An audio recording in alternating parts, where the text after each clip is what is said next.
यशोमती मैया के नंद लाला। कौन है आप? मुझे आपसे भय लग रहा है। आप मेरे भैया नहीं हो सकते। सही कहा तूने। जो मेरे विनाश को जन्म दे, उस कुल घातिनी से मेरा कोई संबंध नहीं। महाराज, रक्त के संबंध क्रोध की अग्नि में मत झुलसाइए। जिस बहन को आपने बचपन से आज तक इतना प्रेम दिया, क्या वो आपके विरुद्ध किसी षड्यंत्र में सहायक हो सकती है? भला हमारी संतान आपका विनाश क्यों करेगी? अपनी नवविवाहित बहन पर कृपा कीजिए महाराज। अपने पुरुषार्थ से आपने कितने असुरों को युद्ध में पराजित किया है। आज वो सब दरबारी बनकर आपकी सेवा करते हैं। ये महापराक्रमी कंस, यदि वो मायावी असुर आपको हानि नहीं पहुंचा पाए, तो ये आपकी बहन आपका क्या बिगाड़ सकती है? दया कीजिए महाराज, दया कीजिए। आप बीच में मत पड़िए कुंवर जी। सुना नहीं क्या? इसकी 8वीं संतान मेरा वध करेगी। जब मां ही नहीं बचेगी, तो 8वीं संतान के जन्म का तो प्रश्न ही नहीं उठता। यदि ऐसा है तो आप मुझे मार दीजिए। जब मैं ही जीवित नहीं रहूंगा, तो देवकी की संतान होने की संभावना ही समाप्त हो जाएगी। अपने बहनोई की हत्या का पाप मैं नहीं कर सकता। और बहन की हत्या का पाप कर सकते हैं? जिसे जीवन भर प्रेम दिया है, उसके प्राण लेने का अधिकार है मुझे। प्रिय भैया, यदि आपको इस विषय में इतना संदेह है, तो आप हमारी 8वीं संतान के प्राण ले लीजिएगा। बल्कि 8वीं संतान ही क्यों, उसका जन्म होने तक हमारी सभी संतानों का वध आप स्वयं अपने हाथों से कर लीजिए। स्वामी! हे मथुराधिपति, मेरी पत्नी को प्राण दान दे दीजिए। मैं महाराज शूरसेन का पुत्र वसुदेव आपको वचन देता हूँ, अपनी 8 संतानों को जन्म लेते ही स्वयं आपके सामने प्रस्तुत करूंगा। अपनी 8 संतानों को जन्म लेते ही स्वयं आपके सामने प्रस्तुत करूंगा।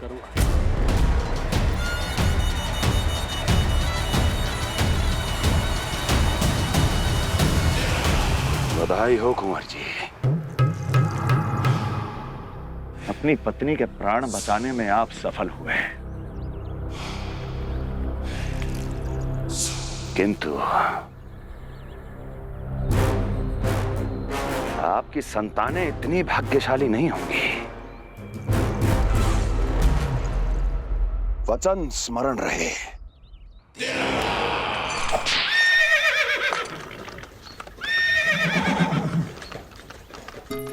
इस तरह रक्त की प्यासी कंस की तलवार की छाया में देवकी और वसुदेव का वैवाहिक जीवन प्रारंभ हुआ।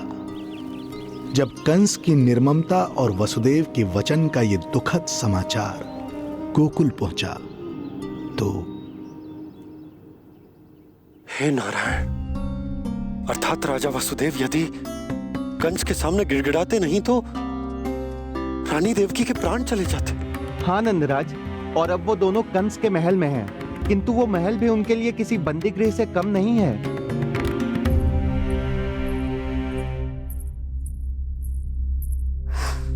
एक भाई अपनी बहन के साथ ऐसा करने की सोच भी कैसे सकता है? मेरा बस चले तो दुष्ट कंस को मटके में डाल के ऐसे घोट के रख दूं, जैसे मलाई घोट के माखन निकाला जाता है।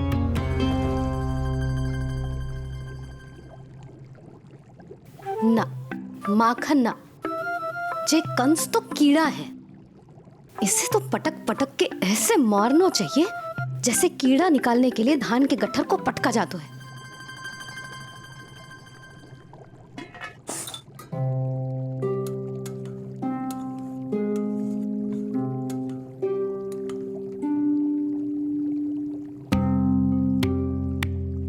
किंतु जब रोहिणी जिज्जी को पता चलेगा तो वो तो अपने आप को ही दोष देंगे, क्योंकि बालक ना होने के कारण उन्होंने ही वसुदेव जी को राजकुमारी देवकी के साथ दूसरा विवाह करने पर विवश किया था। हे ईश्वर, जिस सुख के लिए रोहिणी जिज्जी ने पत्नी जीवन का सबसे बड़ा त्याग किया था, जब उन्हें पता चलेगा कि वही सुख उस क्रूर कंस ने छीन के मटिया मेट कर दिया है, तो कितना कष्ट पहुंचेगा।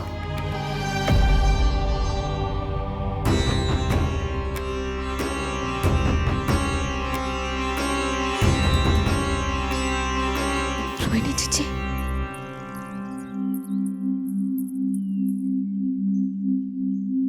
गोप नरेश, कृपया मुझे अपने भैया के पास ले चलिए।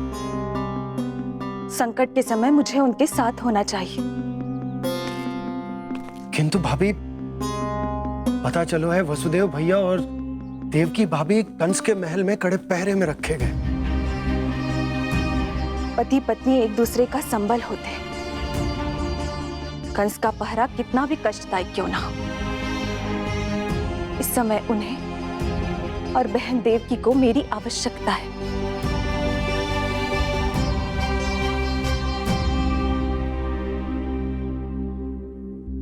ये मेरी विवशता है।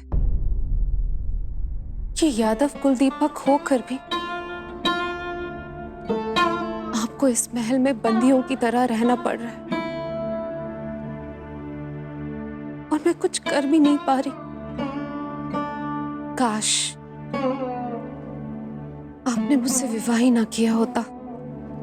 तो क्या मैं अपने भाग्य से भाग पाता देवकी? पूर्व जन्म के कर्मों के फल स्वरूप जो हमारी नियति में लिखा है वो तो हमें भोगना ही है। श्री हरि क्या करते हैं, कब और क्यों करते हैं, ये दुख हमारे जीवन में किस उद्देश्य से आए हैं, इन रहस्यों का पता लगा पाना हम मानवों के लिए संभव नहीं है देवकी।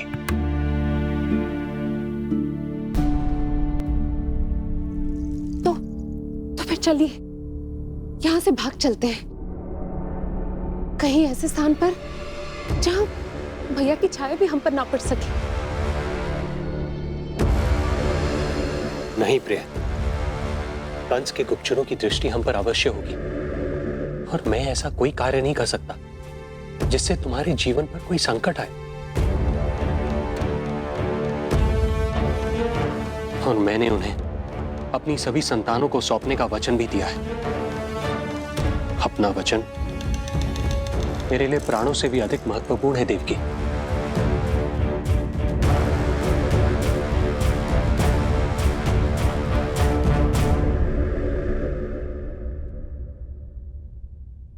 राजन, राजकुमारी, गोकुल से रानी रोहिणी और गोपराज नंद पधारे हैं।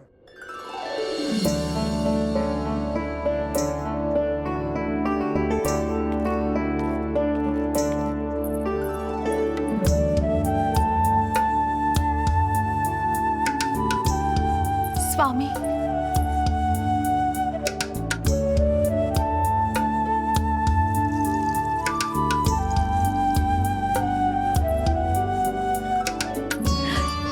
बहन, दीदी,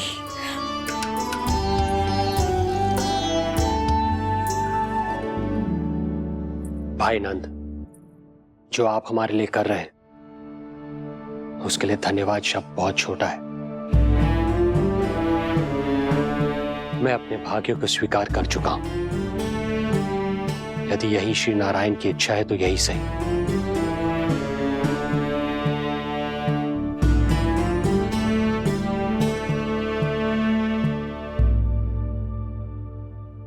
भाई नंद, इस समय मथुरा का वातावरण अनुकूल नहीं है, आपको जाना चाहिए। यशोदा भाभी भी चिंतित हो रही होंगी, उनसे कहिएगा हम यहां सुरक्षित हैं अभी तक।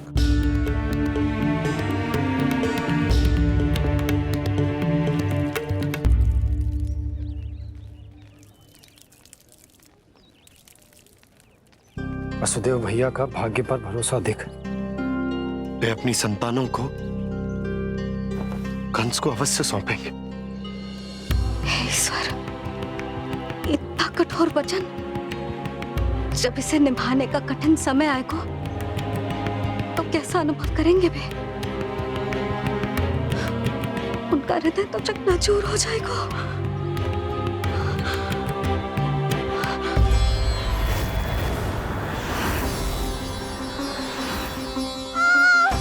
सब्र से सब ठीक हो जाएगा रानी, सब्र से। देवकी, मैं महाराज शूरसेन का पुत्र वसुदेव आपको वचन देता हूं, अपनी 8 संतानों को जन्म देते ही स्वयं आपके सामने प्रस्तुत करूंगा।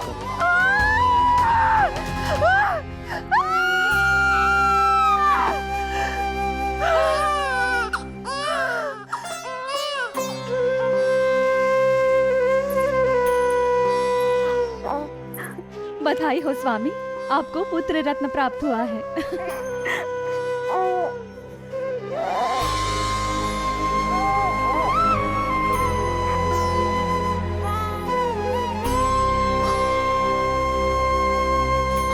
महाराज को पता चला तो क्या होगा?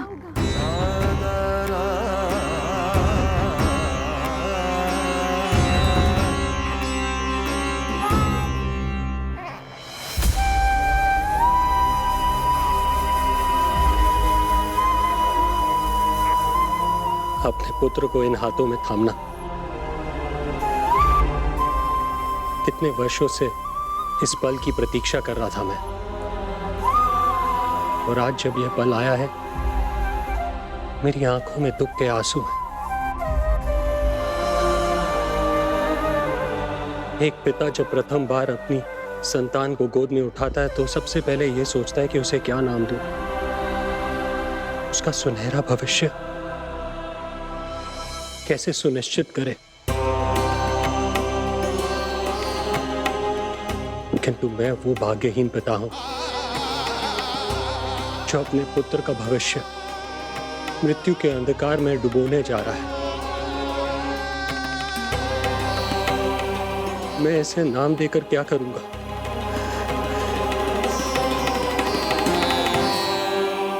क्या आपके वचन का महत्व आपके पुत्र के प्राणों से अधिक है स्वामी?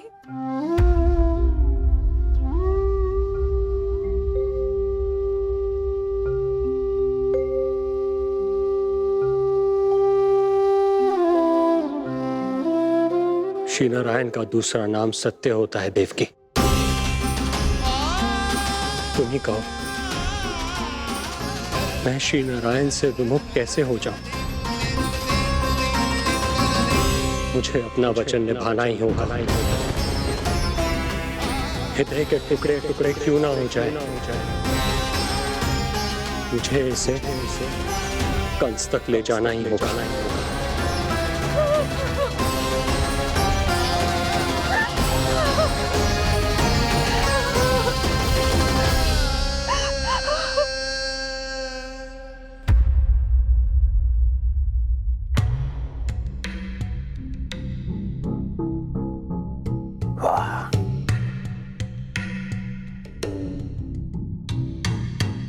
इतना स्वादिष्ट भोजन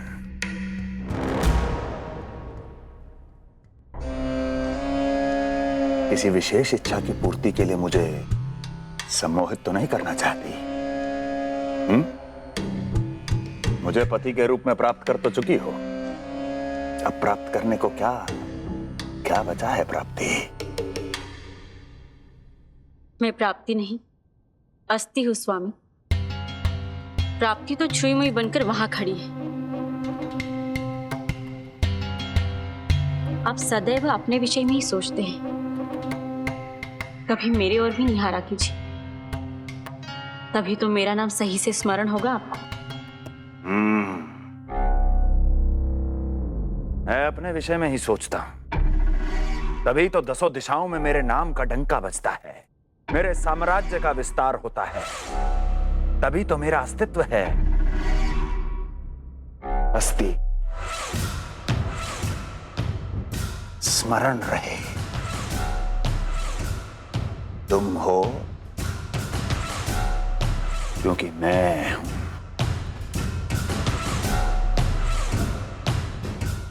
वन में यदि सिंह न हो तो उसके आश्रिति पर गीदड़ भी आक्रमण कर देते हैं। सिंह कभी अपने शत्रु को एक क्षण भी जीवित नहीं छोड़ता महाराज। आपने तो छोड़ दिया देवकी को। सिंह नहीं, आप वो गाय हैं जो अपनी कसाई से अथाह प्रेम करती है।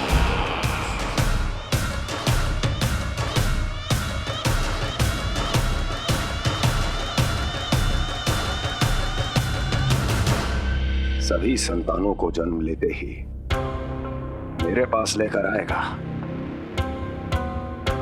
ये वचन दिया है वसुदेव ने मुझे। तो फिर आया क्यों नहीं महाराज? प्रथम शिशु का जन्म तो हो चुका है।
पिछड़े कुल के यादव अपना वचन मिथ्या नहीं होने देते महाराज।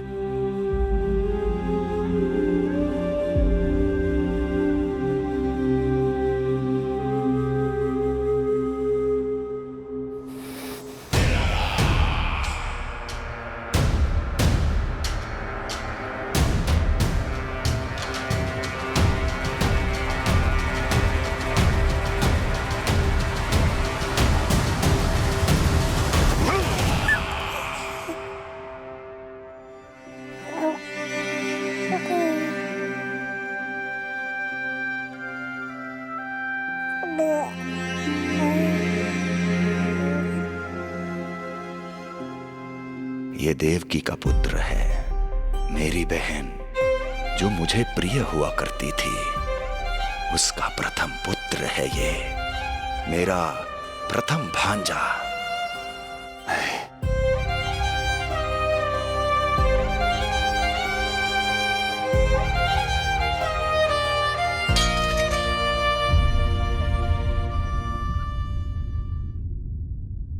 इसे वापस ले जाइए कुंवर जी।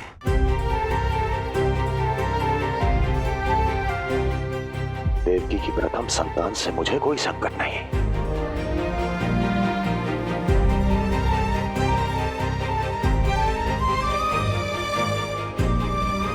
और आपको क्या लगता है कुंवर जी कि मैं कोई राक्षस हूं क्या?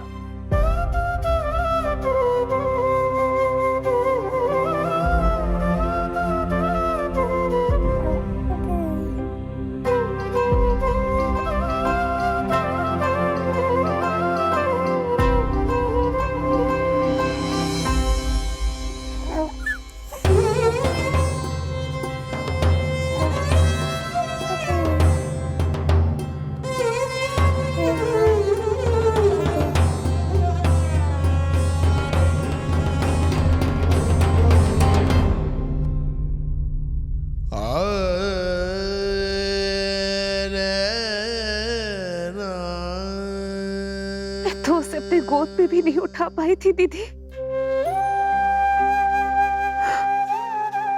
उसका वो सुकुमार मुख मेरी स्मृति से जा ही नहीं रहा। वो मधुर रुदन अभी तक मेरे कानों में गूंज रहा है। मैं तुम्हारी पीड़ा का अनुमान लगा सकती हूँ देवकी। मैंने उसे जन्म नहीं दिया था, फिर भी मेरे कान अभी तक उसके रुदन की ध्वनि सुन रहे हैं। क्योंकि ये अपनी माओ को पुकार रहा है। तुम्हारे भैया ने हमारे पुत्र को प्राणदान दे दिया है देवकी।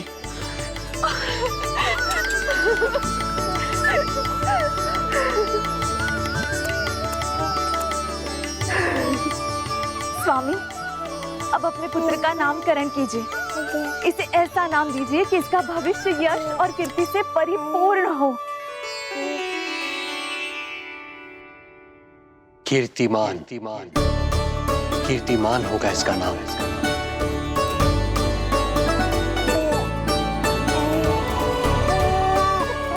कीर्तिमान।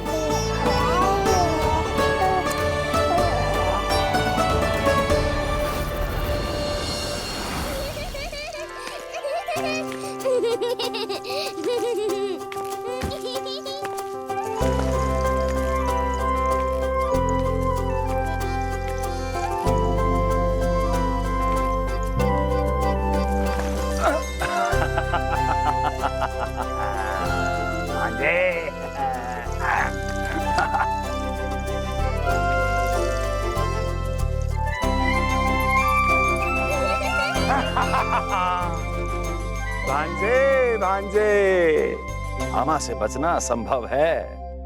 मामा जी, आपकी भुजाओं में कितना बल है, मुझे पीड़ा हो रही है। मेरा दूसरा हाथ पकड़ लीजिए। तुझे पीड़ा हो रही है? ये ले।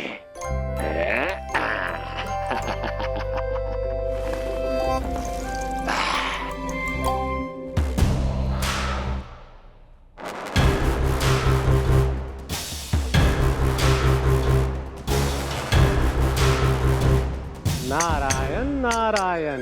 मामा जी मूर्ख बन गए, मामा जी मूर्ख बन गए, मामा जी मूर्ख बन गए। इतना दुस्साहस।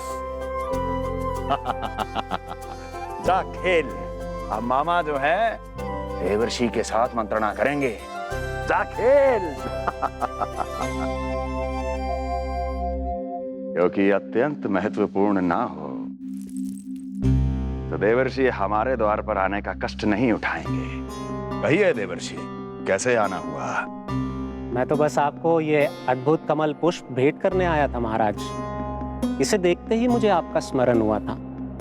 मानो ये मुझे पुकार कर कह रहा हो, मुझे महाराज कंस के पास ले चलिए। इसमें तो कुछ भी विशेष नहीं है देवर्षि। इसमें 8 पंखुड़ियां हैं महाराज, और 8वीं पंखुड़ी सबसे विशेष है। यदि विश्वास न हो तो आप स्वयं गिनकर देख लीजिए।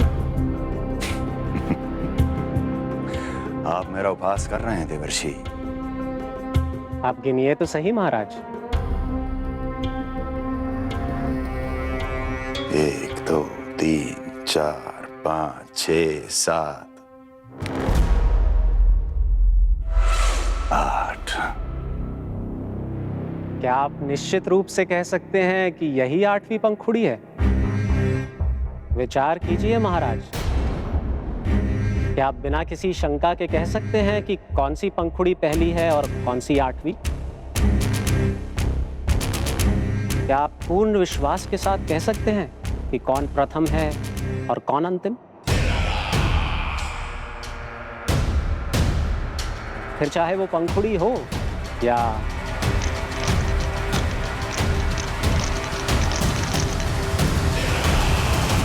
सावधान करने के लिए धन्यवाद देवर्षि। कंस के साथ धोखा करने वाले को अति भीषण दंड मिलेगा। भविष्य में ऐसी कल्पना मात्र से ही मेरे शत्रु भय से कांप उठेंगे। मथुरा नरेश, मैं तो मात्र पंखुड़ियों की बात कर रहा था। यदि आपने कुछ और समझ लिया है तो उसका उत्तरदायित्व मेरा नहीं है। नारायण नारायण।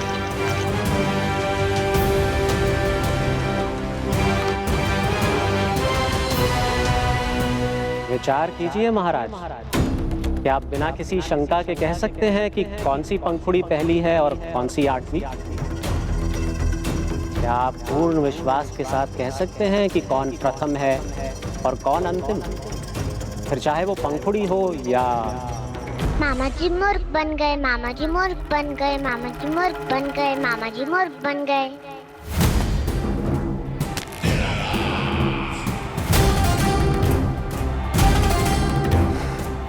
कंस को कोई मूर्ख नहीं बना सकता।